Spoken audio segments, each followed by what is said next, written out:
सो ये भी कहा गया है कि एक ब्यूटीफुल फ्यूचर आपका इंतजार कर रहा है, लेकिन Trump issues last warning to Hamas after direct talks. कुछ ऐसा ही हुआ जब अमेरिकी राष्ट्रपति डोनाल्ड ट्रम्प ने हमास को एक आखिरी चेतावनी दी, एक सीक्रेट बातचीत की जिसमें इजराइल भी शामिल था।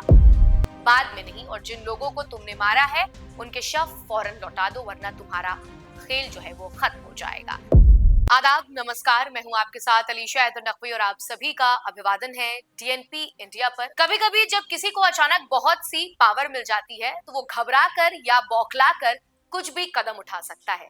जैसे कि कहते हैं कि जैसे ही बगीचे में शेर घुसता है, बतखें जो है वो उड़ने लगती हैं। कुछ ऐसा ही हुआ जब अमेरिकी राष्ट्रपति डोनाल्ड ट्रम्प ने हमास को एक आखिरी चेतावनी दी। ये चेतावनी उन्होंने उस समय दी जब वॉशिंगटन ने हमास के साथ एक सीक्रेट बातचीत की जिसमें इजराइल भी शामिल था। ट्रम्प ने सभी बंधकों को जो है रिहा करने की जो है वो मांग की, जबकि गजा में संघर्ष विराम को लेकर मतभेद पहले से चल रहे थे।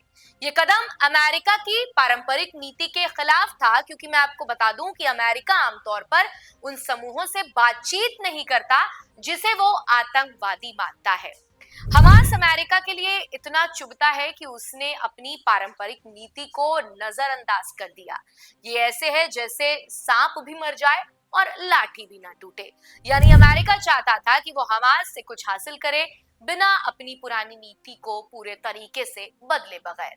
मगर भारतीय मीडिया हाउस ने इस पर एक रिपोर्ट की है जिसकी अंग्रेजी में हेडलाइन है, रिलीज हॉस्टेजेस और you are dead, Trump issues last warning to Hamas after direct talks.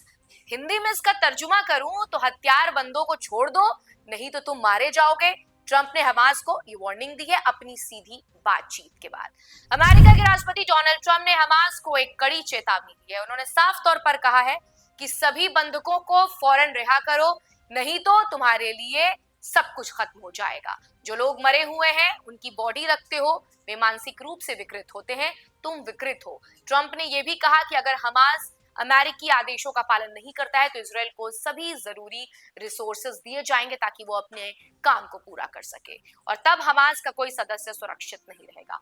Trump ने यह भी कहा कि मैंने उन बंधकों से मुलाकात की है जिनकी लाइफ आपने तबाह बर्बाद कर दी है, ये आपकी लास्ट वार्निंग है। हमास के लीडरशिप के लिए अब समय है गजा को छोड़ने का, जबकि आपके पास सभी के पास एक चांस है। गजा के लोगों से ये भी कहा गया है कि एक ब्यूटीफुल फ्यूचर आपका इंतजार कर रहा है, लेकिन अगर आप होस्टेज को पकड़ कर रखेंगे तो आप डेड हैं। दरअसल अमेरिकी राष्ट्रपति ने एक्स पर एक पोस्ट किया है जिसमें हमास को उन्होंने संबोधित करते हुए कहा है कि शलोम हमास, यानी जिसका मतलब होता है हेलो और गुड बाय, तुम खुद चुन सकते हो, सभी बंधकों को अभी रिहा करो। दरअसल ये जो तस्वीर आप मेरे पीछे देख रहे हैं, ये अमेरिकी राष्ट्रपति ने एक्स पर पोस्ट किया है जिसमें उन्होंने हमास को संबोधित करते हुए लिखा है। आप देख सकते हैं कि इसमें लिखा है शलोम हमास, जिसका मतलब होता है हेलो और गुड बाय, तुम खुद चुन सकते हो, सभी बंधकों को अभी रिहा करो, बाद में नहीं, और जिन लोगों को तुमने मारा है उनके शव फौरन लौटा दो, वरना तुम्हारा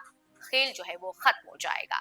नीचे एक ग्राफिक भी है जिसमें ये संदेश दिया गया, जिसमें ट्रम्प की एक पावरफुल तस्वीर नजर आ रही है। गौरतलब है कि अमेरिका ने 1997 से ही हमास को एक फॉरेन टेररिस्ट ऑर्गेनाइजेशन के रूप में नामित किया है, और उनकी पॉलिसी के तहत वो इस तरीके के गुप्त बातचीत नहीं करता है। हालांकि तालिबान के साथ कुछ बातचीत की गई थी, जैसे कि ओबामा और ट्रम्प प्रशासन ने उनके साथ संवाद किया। व्हाइट हाउस ने बुधवार को पुष्टि की कि अमेरिकी एवॉय ने हमास से सीधे बातचीत की है ताकि अमेरिकी हॉस्टेज की रिहाई हो सके। व्हाइट हाउस की प्रेस सेक्रेटरी कैरोलिन लेविट ने कहा है कि इजराइल इस मुद्दे पर कंसल्टेड था और प्रेसिडेंट का मानना है कि दुनिया भर में लोगों से बातचीत करना अमेरिकन इंटरेस्ट है।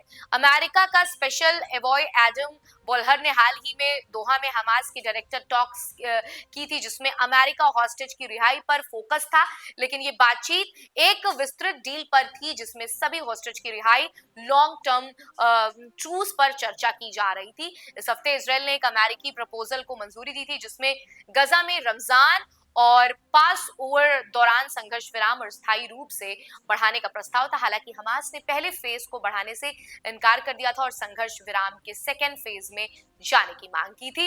इसराइल ने गजा के पूर्ण डिमिलिटराइजेशन से मुक्त करने की एक शर्त रखी है, जिसमें हमास और फिलिस्तीनी का एक एग्जाइल शामिल है, जिसमें ट्रंप ने समर्थन दिया है। हमास को पहले भी कई वार्निंग मिल चुकी है, लेकिन हमेशा हमास भी अपने फैसलों से पीछे नहीं हटा है।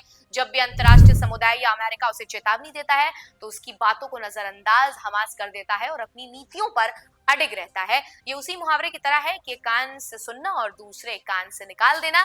हमास की कड़ी भूमिका उसके द्वारा उठाए गए कदमों और उसकी जिद को दर्शाती है, चाहे वो बंधकों की रिहाई के मामले हो, संघर्ष विराम के दौरान शर्तों को मानने की बात हो या गजा में शांति स्थापित करने के प्रयास हो। हमास हमेशा अपनी स्थिति को कायम रखता है और किसी भी दबाव को झेलने से इनकार कर देता है।